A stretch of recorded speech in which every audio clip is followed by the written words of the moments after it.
Pihak Disney langsung yakin Rebecca pasti jatuh ke laut. Cuman nih, waktu Rebecca hilang, kapal terus berlayar, enggak berhenti. Mereka tetap berlayar menuju Meksiko.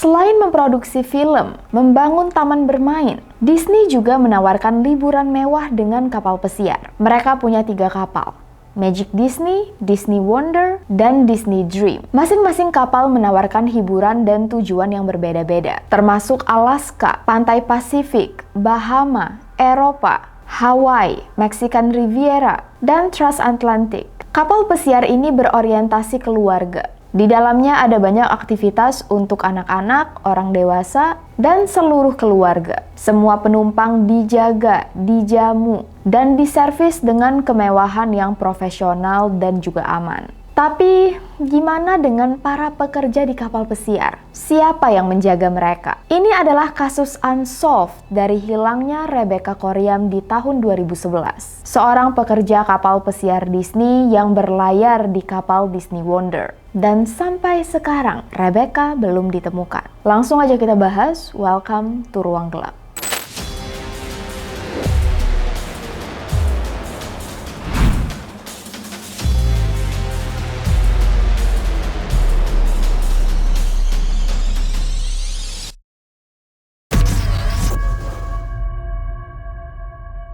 Rebecca Koryam lahir pada tanggal 11 Maret 1987 di Countess of Chester Hospital, tepatnya di Chester, Inggris. Dia tinggal bersama keluarganya. Ayah bernama Mike Koryam dan ibu bernama Anna Maria Koryam. Rebecca punya 1 saudari perempuan dan 2 saudara laki-laki. Semuanya tinggal di Chester, Inggris. Rebecca anak yang sangat aktif, suka olahraga, menghabiskan waktu outdoor, menikmati alam, dan terkenal sangat ceria. Setelah menyelesaikan sekolahnya di Chester Catholic High School, Rebecca pernah bekerja di kebun binatang lokal. Pernah bergabung menjadi anggota kadet Angkatan Laut Inggris sembari kuliah jurusan ilmu olahraga di Universitas Plymouth. Rebecca juga pernah mengajar olahraga di Amerika. Dari sini kita bisa menilai bahwa Rebecca adalah tipe cewek yang strong, benar-benar punya banyak aktivitas fisik, senang berinteraksi dengan alam, hewan, dan juga murid-muridnya. Nah, pada Juni 2010, Rebecca diterima kerja di kapal pesiar Disney dan diberangkatkan training ke Disneyland Florida. Rebecca mulai berlayar selama 4 bulan di Bahama, terus ngambil waktu libur selama 2 bulan untuk balik ke rumahnya di Inggris. Pas balik kerja lagi, Rebecca ditugaskan di kapal pesiar Disney Wonder yang berangkat dari pelabuhan Los Angeles menuju Meksiko. Dalam pelayarannya menuju Puerto Vallarta di Meksiko, Rebecca masih aktif chat-chatan dengan ibunya lewat Facebook. Berhubung beda time zone di LA dan Inggris, kalau nggak salah beda 8 jam. Kalau mau teleponan, Rebecca selalu ngabarin ibunya biar sama-sama siap. Nah, di chat Facebook, Rebecca bilang ke ibunya besok dia mau telepon di jam sekian. Gua kurang tahu jamnya kapan. Ditunggulah oleh sang ibu. Anehnya, Rebecca nggak nelpon-nelpon. Kalau sejam 2 jam telat emang udah biasa.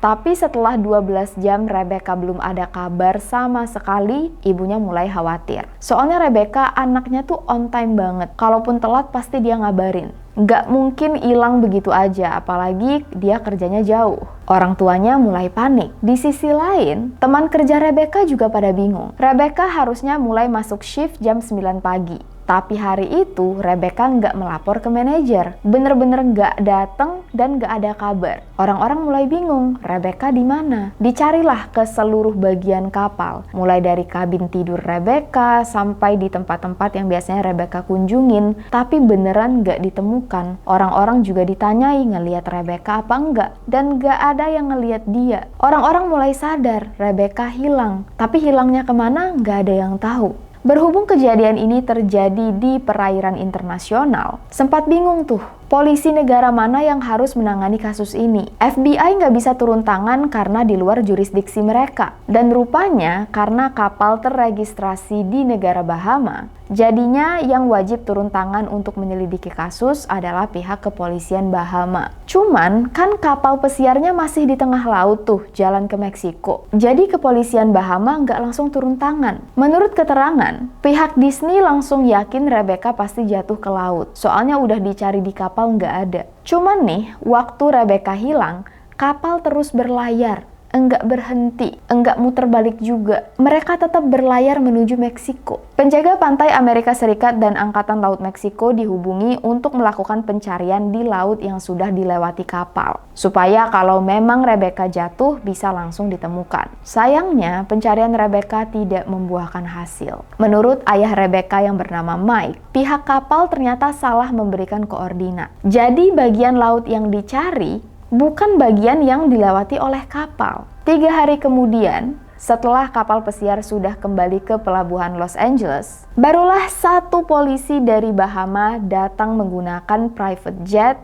untuk menginvestigasi kapal. Tebak berapa lama Pak polisi ini menginvestigasi dan melakukan pencarian di kapal? 1 hari. Udah sendirian? Cuman sehari. Padahal ukuran kapal Disney panjangnya itu hampir 300 meter dan ada sekitar 11 dek kapal. Ada banyak banget ruangan di dalam kapal ini. Pak polisi ini juga hanya mewawancarai 6 pekerja dari 950 pekerja yang ada di kapal. Pak polisi juga sama sekali tidak mewawancarai satupun pengunjung, padahal ada sekitar 2.000 pengunjung yang ada di dalam kapal. Wajar dong kalau keluarga merasa ini investigasinya enggak niat banget. Seolah-olah dari pihak Disney sudah menyimpulkan Rebecca mengambil nyawanya sendiri dengan cara melompat ke laut. Pihak keluarga dari Inggris langsung datang ke Los Angeles untuk menemui langsung para petugas kapal dan mencari Rebecca. Cuman keluarga Rebecca disuruh masuk ke dalam kapal lewat pintu kecil yang tersembunyi. Sedangkan semua penumpang sudah diturunkan lewat pintu depan. Seolah-olah kasus ini memang sengaja disembunyikan. Keluarga Rebecca lalu ditontonkan rekaman CCTV terakhir di mana Rebecca terlihat. Di situ, pada 22 Maret 2011, hari Rebecca menghilang sekitar pukul 5:45 pagi.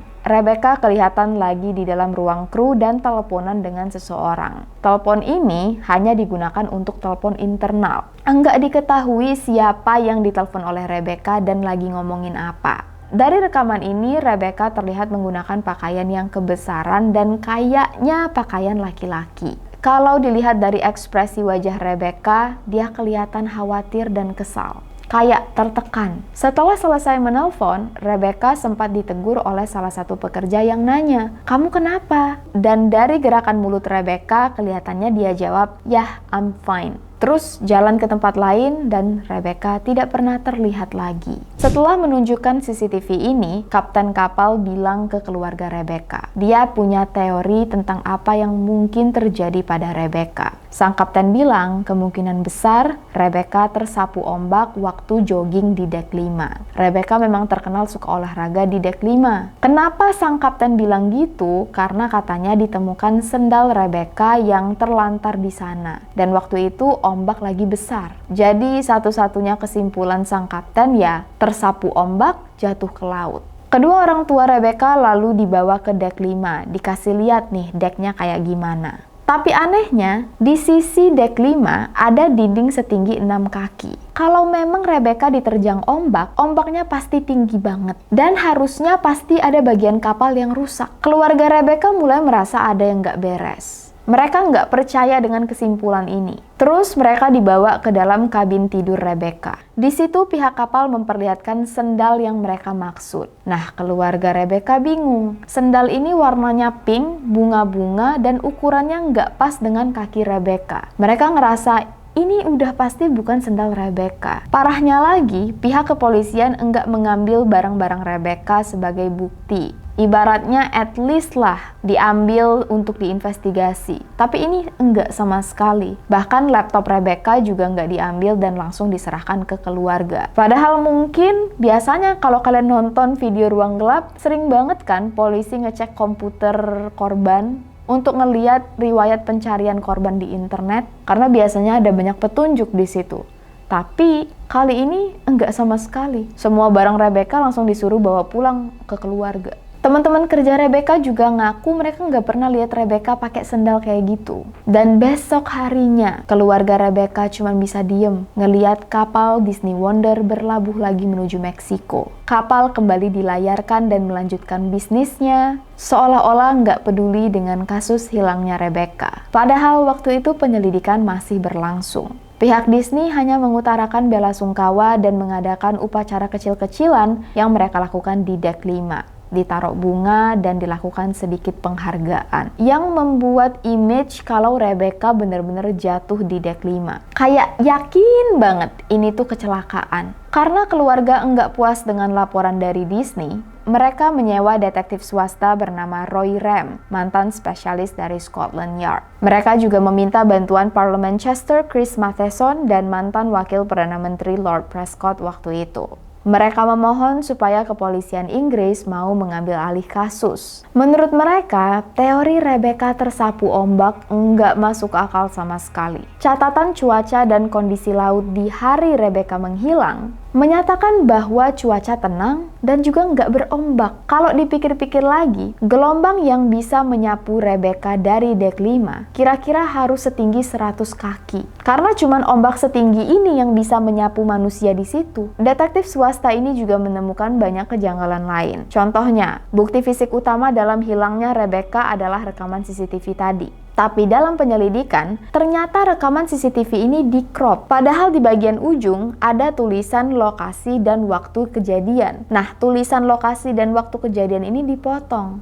Kalau menurut pihak Disney, rekaman ini diambil dari dek 5. Tapi waktu keluarga mengadukan keanehan ini, terjawablah bahwa rekaman diambil di dek 1, bukan dek 5. Nah, aneh kan? Kenapa harus ditutup-tutupi tempatnya? Bukti fisik penting lainnya yang diberikan oleh Disney adalah sendal pink bunga-bunga. Katanya ditemukan di dek 5 dan milik Rebecca. Padahal, sendal ini rupanya punya orang lain.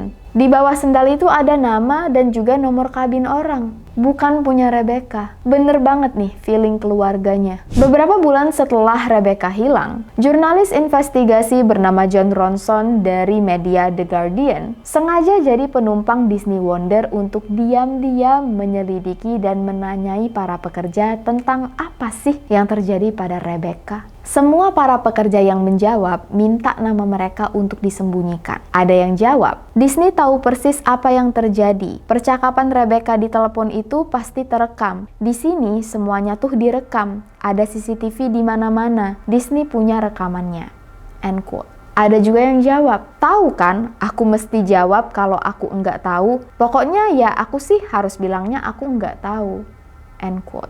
Kita paham lah guys ya. Gak cuman itu aja guys, sang detektif swasta juga menemukan celana robek dari barang-barang pribadi Rebecca. Nah, celana robek ini mengundang pertanyaan, apakah ada hubungannya dengan Rebecca yang hilang? Apakah mungkin Rebecca diserang seseorang sampai celananya robek? Apakah mungkin Rebecca menjadi korban pelecehan seksual? Kenapa di CCTV terakhir Rebecca kelihatan khawatir dan tertekan? Kenapa Rebecca pakai baju orang lain? Ada banyak banget pertanyaan tentang hilangnya Rebecca. Beberapa bulan setelah Rebecca menghilang, rupanya ada yang mencoba untuk mengakses akun bank Rebecca. Gak cuman itu aja, ada yang mengubah password Facebook Rebecca. Yang berarti ada dua kemungkinan, antara Rebecca masih hidup atau ada pelaku kejahatan di balik kasus ini. Sampai detik ini, keluarga dan teman-teman Rebecca masih belum menemukan jawaban. Meskipun kasus ini dibilang masih dalam investigasi, tapi kayaknya ini sudah jadi cold case. Pertanyaan-pertanyaan seperti di mana Rebecca, apa yang sebenarnya terjadi, kemungkinan besar akan sangat sulit untuk diungkap. Gak ada yang tahu jawabannya, atau mungkin jawabannya adalah cuman Disney yang tahu.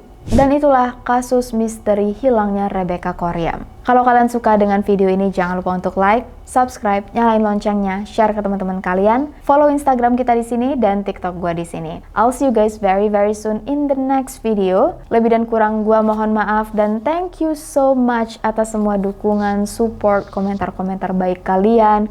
You guys, kalian adalah penyemangat Ruang Gelap untuk upload setiap hari. Please stay safe, take care, and stay alive.